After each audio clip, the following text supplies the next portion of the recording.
All right, read this. Okay, all right, I'm going to read this. Relax. What's up, dickhead?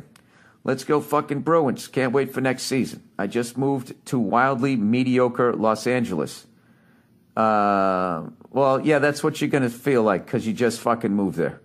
But if you stay open-minded, which is really difficult for East Coast people to do. I did that the first time I came to L.A. I went to L.A. and I tried to do Boston, New York shit. And then when I couldn't, I was like, oh, this place fucking sucks.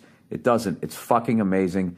Beautiful women, some of the best food you're ever going to have. So much outdoor activity. Just fucking embrace it. Stop trying to be the fucking Boston guy. You're not on a reality show, all right? Take it down a few fucking notches. Nobody gives a fuck in Los Angeles that you don't like it.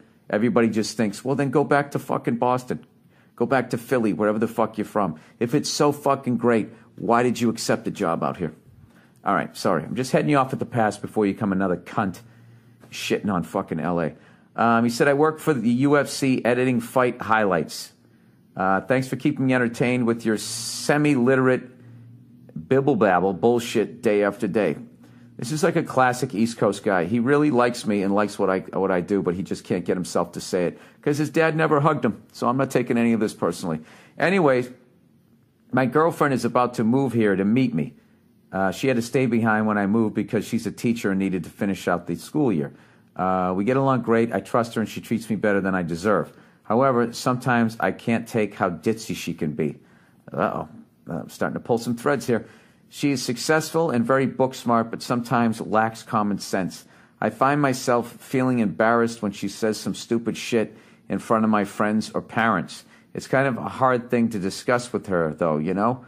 What the fuck should I do? Also, I'm coming to your show at the Saban Theater this Monday. I'm looking forward to it, so don't blow it. Well, I appreciate you coming out to that. Like I said, it's, you know, for a really good friend of mine and for a great cause. So thank you for doing that. All right. Well, here's the deal, dude. You either have to accept the fact that she can be a little ditzy, or you have to come to the realization that you're dating a fucking dope and you got to get rid of her. It's one or the other.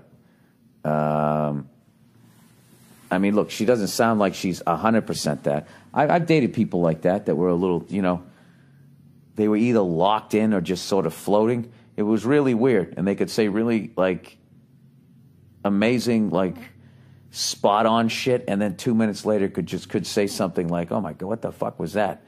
But I have to tell you, that's kind of a big deal, though, dude, you know. You can't think that the person you're dating is a dope.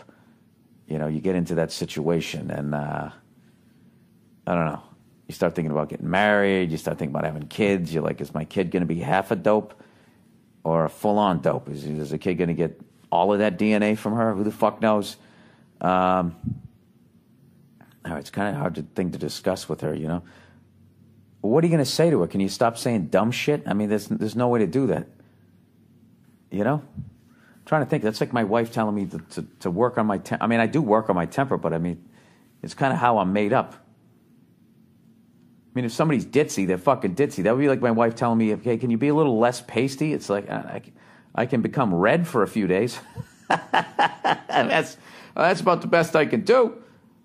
I don't know what else you want from me, but, you know, I think you need to maybe move on.